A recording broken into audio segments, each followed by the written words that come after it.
आज की क्लास में हम लोग समझेंगे विदेशी नीति। विदेशी नीति भारत और विदेशी नीति के बारे में पढ़ेंगे और साथ में भारत की विदेशी नीति, विदेशों से क्या कांटेक्ट रहता है, कैसे व्यापार होता है, सिर्फ इंडिया को इंडिया में ही सीमित नहीं रहना है, बाहर से व्यापार कैसे होता है, क्या रूल्स है, क्या रेगुलेशन है। इस चैप्टर में सारे डिस्कस होंगे। तो सारा विदेशी नीति हम लोग पढ़ेंगे।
आज पढ़ेंगे विदेशी नीति के बारे में। विदेशी नीति क्या है? सबसे पहले हम लोग जान ले कि हम लोग कहाँ के रहने वाले हैं। भारत के। तो भारत के रहने वाले हैं, तो भारत को पहले हम लोग समझेंगे और भारत की विदेशी नीति। ठीक है। तो अगर विश्व के बारे में देखें तो विश्व में भारत जो है एक अच्छा खासा जनसंख्या वाला देश है। यहाँ की जनसंख्या, तो यहाँ की जनसंख्या को विशाल कहा जाता है, मतलब विशाल जनसंख्या वाला देश है। और भारत जो है विश्व की एक विश्व की शक्ति के रूप में नजर आ रहा है। विश्व की शक्ति के रूप में नजर आ रहा है। इसको विश्व गुरु भी कहा गया है। भारत को विश्व गुरु भी कहा गया है।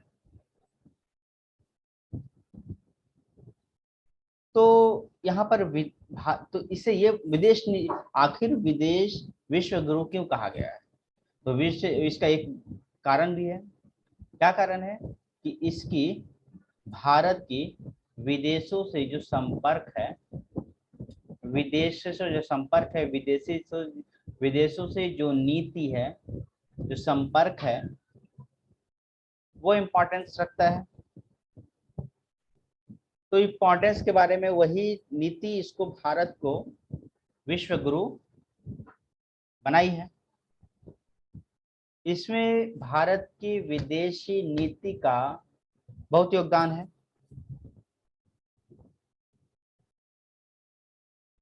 तो आज देखा जाए तो विश्व में कोई भी देश अपने आप को अकेला नहीं पाता है।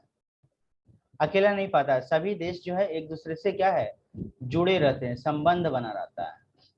सभी देश का आपस में संबंध बना रहता है। कोई देश अभी अकेला नहीं है। तो सबके पीछे एक नीति निर्धारित होती है, जिसे कहा जाता है विदेशी नीति। विदेशों से कैसे व्यापार करना है, कैसे माल खरीदना है, कैसे उनका हेल्प करना है। और ये विदेशी नीति किस तरह बनाया जाता है? तो अपने राष्ट्र के हित के लिए, राष्ट्र के हित को ध्यान में रखता, मतलब राष्ट्र को कोई नुकसान ना पहुंचे। देश तो सभी स्वतंत्र हैं। अपने देश को भी आजादी कब की मिल चुकी। तो देश में अपने देश, अब अपने देश की बात करें जो इंडिया है, इंडिया की आजादी, जब आजादी मिली, आजादी पहले होने से पहले जिसको हम लोग चाचा नेहरू के नाम से जानते हैं, जवाहरलाल नेहरू,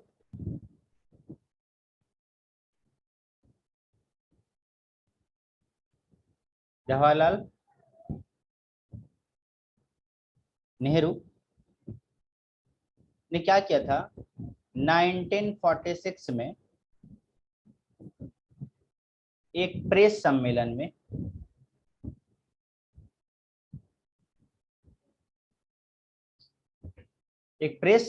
सम्मेलन में कहा था, क्या कहा था, एक प्रेस सम्मेलन में कहा था, वो क्या कहा था ये देखते हैं।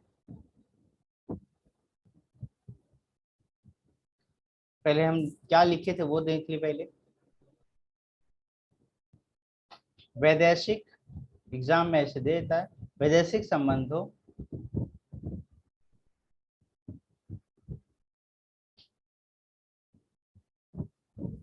संबंधों के क्षेत्र में भारत एक स्वतंत्र नीति का अनुसरण करेगा।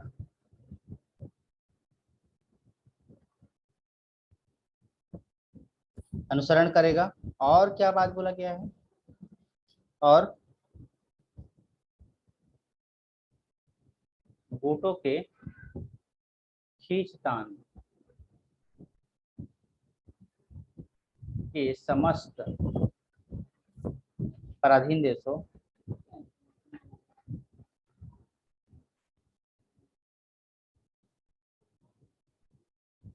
को आत्मनिर्णय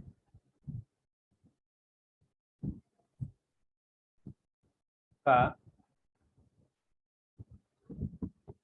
अधिकार प्रदान कराने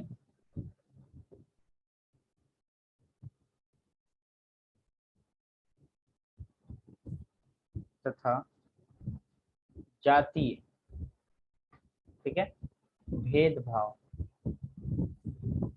का नीति का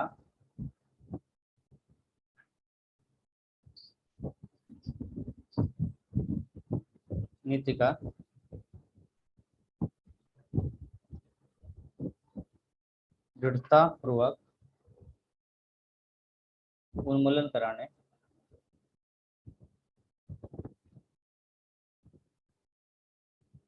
का प्रयास करेगा।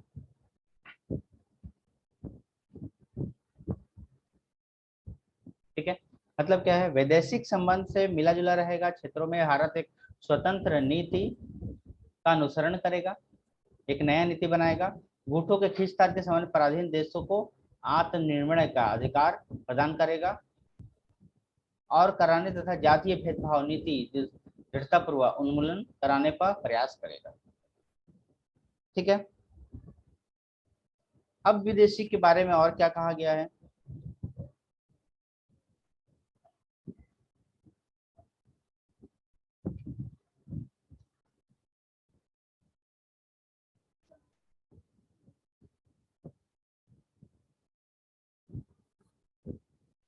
और कहा गया है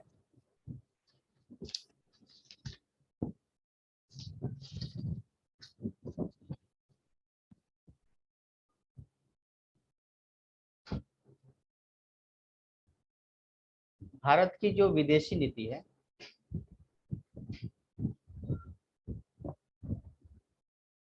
वो अनुच्छेद अनुच्छेद 51 में किया गया है। कहाँ लिखा गया है, भारत की जो विदेशी नीति है अनुच्छेद 51 में लिखा गया है। तो इसका उद्देश्य क्या होना चाहिए, सबसे पहली बात, अंतर्राष्ट्रीय सुरक्षा अंतर्राष्ट्रीय शांति होनी चाहिए एवं सुरक्षा भी होनी चाहिए। ठीक है, और इसके लिए सबको क्या करना चाहिए? प्रयास करना चाहिए, प्रयास करना चाहिए। ठीक है, दूसरी बात बोलते हैं, अगर अंतर्राष्ट्रीय विवाद है, अंतर्राष्ट्रीय क्या है, विवाद है, तो उसका निपटारा करना चाहिए।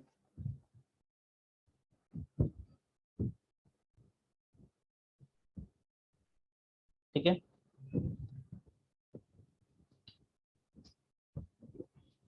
और तीसरा पॉइंट, राज्य में एवं राष्ट्र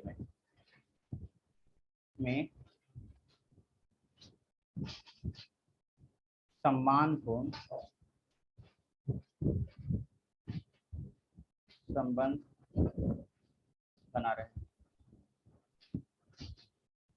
बनाए रखना, ये काम है। सैनिक जो है, सैनिक की देखभाल, सैनिक गुटबंदियां और सैनिक समझौता, सैनिक समझौता, तो क्या करना है, तो अलग करना। ये सारा कहानी है। ठीक है,